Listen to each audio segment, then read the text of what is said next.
তাহলে কি সত্যি সৌদি আরবের হাতেও রয়েছে পারমাণবিক অস্ত্র?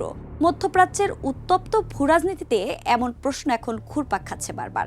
সবচেয়ে বিস্ময়কর বিষয়, এই খবর নাকি অজানা নয় যুক্তরাষ্ট্রের কাছেও।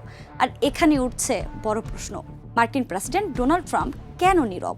ইরানের কাছে অস্ত্র না থাকা সত্ত্বেও এত হুমকি আর নিষেধাজ্ঞা, তবে সৌদি আরব প্রসঙ্গে কেন সেই তৎপরতা চোখে পড়ে না? তারই বিস্তারিত জানাতে ইনসাইড স্টোরিতে আপনাদের সঙ্গে আছি আমি আফরিন মৌ।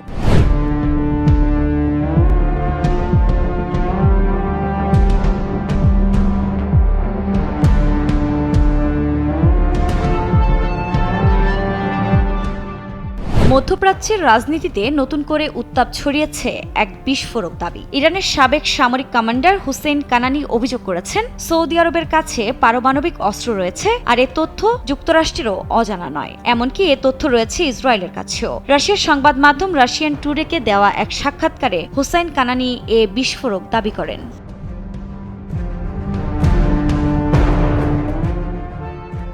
যদিও এ বিষয়ে এখনো মুখ খোলেনি সৌদি আরব, যুক্তরাষ্ট্র কিংবা ইসরায়েল। এসবের মধ্যে প্রশ্ন উঠেছে, ইরানের কাছে অস্ত্র না থাকা সত্ত্বেও এত হুমকি আর নিষেধাজ্ঞা, তবে সৌদি প্রসঙ্গে কেন এই তৎপরতা চোখে পড়ে না? বিশ্লেষকরা মনে করছেন এটি কূটনৈতিক হিসেবের একটি অংশ। শক্তির ভারসাম্য রক্ষার খাতিরে প্রকাশ্য প্রতিক্রিয়া এড়িয়ে যাওয়া হচ্ছে। তবে সৌদি আরবের পারমাণবিক সক্ষমতা যদি সত্যি সত্য হয়, তবে আঞ্চলিক শক্তির ভারসাম্য চরমভাবে বদলে যেতে পারে।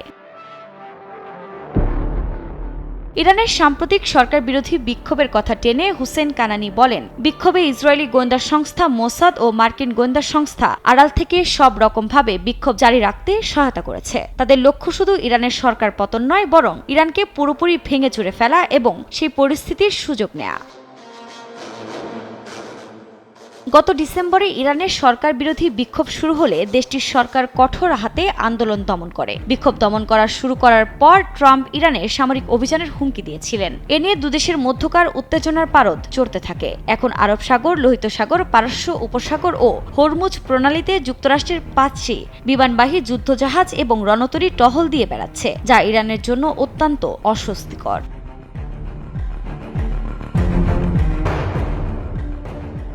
ইরানের সামরিক বাহিনীর অভিজাত শাখা ইরান রেভলিউশনারি গার্ড কর্পস এক বিবৃতিতে জানিয়েছে, যুক্তরাষ্ট্র যদি ইরানের ভূখণ্ডে হামলা করে, তাহলে মধ্যপ্রাচ্যে মার্কিন সামরিক ঘাঁটিগুলোকে লক্ষ্যবস্তু করবে ইরান।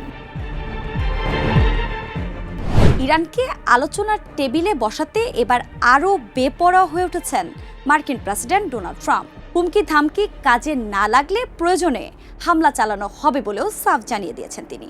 এরই মধ্যে ইরানে কয়েক সপ্তাহ হামলা চালানোর মতো প্রস্তুতি নিচ্ছে মার্কিন বাহিনী, এমন খবরও ঘুরপাক খাচ্ছে আন্তর্জাতিক গণমাধ্যমে। যদিও বিশ্লেষকরা বলছেন, যুক্তরাষ্ট্র ইরানে সত্যি হামলা চালালে এর পরিণতি হবে ভয়াবহ।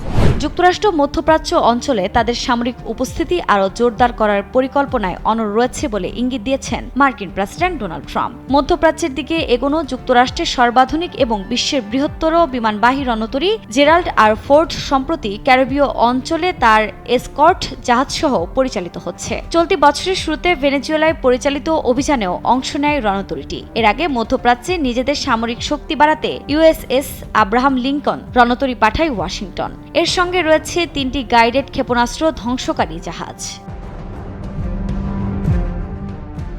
ফ্লাইট ট্র্যাকিং তথ্যের বরাত দিয়ে রুশ সংবাদ মাধ্যম নোভেস্তি জানিয়েছে, ইরান সীমান্তের কাছে মার্কিন নজরদারি বিমানের তৎপরতা বেড়েছে। মার্কিন নৌবাহিনীর একটি P-8A পেসেইডন নজরদারি বিমান বাহরাইন থেকে উড্ডয়ন করে হরমুজ প্রণালীর উপর দিয়ে উড়ে গেছে। একই সময়ে MQ-4C ট্রাইটন নজরদারি ড্রোন আবুধাবি থেকে উড্ডয়ন করে ওমান উপসাগরের উপর দিয়ে যায়। এগুলো নজরদারি উড্ডয়ন ছিল।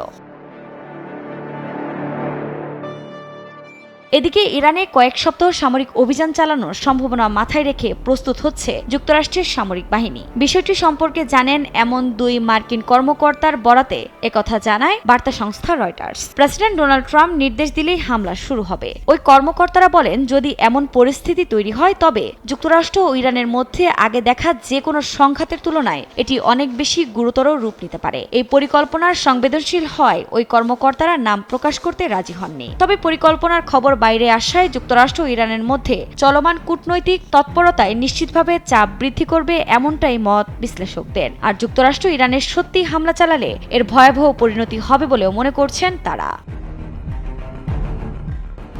ইরানের সঙ্গে চলমান উত্তেজনা ও উদ্বেগের আবহে মধ্যপ্রাচ্যের উপসাগরীয় দেশ কাতারে মোবাইল মিসাইল লঞ্চার মোতায়েন করেছে যুক্তরাষ্ট্র। বিশ্লেষকরা বলছেন, সাধারণ সেমি স্ট্যাটিক লঞ্চারের তুলনায় মোবাইল লঞ্চারগুলো অনেক দ্রুত এবং কার্যকরভাবে ক্ষেপণাস্ত্র ছোড়ার ক্ষমতা রাখে। গেল বছর এই ঘাঁটিতেই হামলা চালিয়েছিল ইরান। এ অবস্থায় আন্তর্জাতিক মহলে নতুন প্রশ্ন উঠেছে, তাহলে কি প্রতিশোধের পথে এগোচ্ছেন ট্রাম্প? ইরানের সঙ্গে চলমান উত্তেজনা উদ্বেগের মধ্যেই মধ্যপ্রাচ্যের উপসাগরীয় অঞ্চলের দেশ কাতারে মোবাইল মিসাইল লঞ্চার মোতায়েন করেছে যুক্তরাষ্ট্র। মার্কিন প্রতিরক্ষা মন্ত্রণালয়ের সদর দপ্তর পেন্টাগনের বরাতে এ তথ্য জানিয়েছে রয়টার্স। সাধারণ সেমি স্ট্যাটিক লঞ্চারের তুলনায় মোবাইল মিসাইল লঞ্চার থেকে অনেক দ্রুত ক্ষেপণাস্ত্র ছোড়া যায়। পেন্টাগনের কর্মকর্তারা জানিয়েছেন, প্রয়োজনের মুহূর্তে তাৎক্ষণিকভাবে মোবাইল লঞ্চারগুলো থেকে দূরপাল্লার পেট্রয়েট ক্ষেপণাস্ত্র ছোড়া যাবে। উল্লেখ্য, যুক্তরাষ্ট্রের তৈরি পেট্রয়েট বিশ্বের সবচেয়ে সেরা ক্ষেপণাস্ত্রের মধ্যে অন্যতম। মধ্যপ্রাচ্যের বেশ কয়েকটি দেশে আছে যুক্তরাষ্ট্রের সেনাঘাঁটি। দেশগুলো হলো ইরাক, জর্ডান, কুয়েত, সৌদি আরব, কাতার, বাহরাইন, সংযুক্ত আরব আমিরাত, ওমান এবং তুরস্ক। এসবের মধ্যে কাতারের আল উদেইদ ঘাঁটি সবচেয়ে বড়। 2025 সালের জুন মাসে সংঘাতের সময় ইরানের ছোড়া ক্ষেপণাস্ত্রে ঘাঁটিটির ক্ষয়ক্ষতি হয়েছিল। মোবাইল মিসাইল লঞ্চার মোতায়েনের জন্য সেই আল উদেইদ ঘাঁটি বেছে নিয়েছে যুক্তরাষ্ট্র।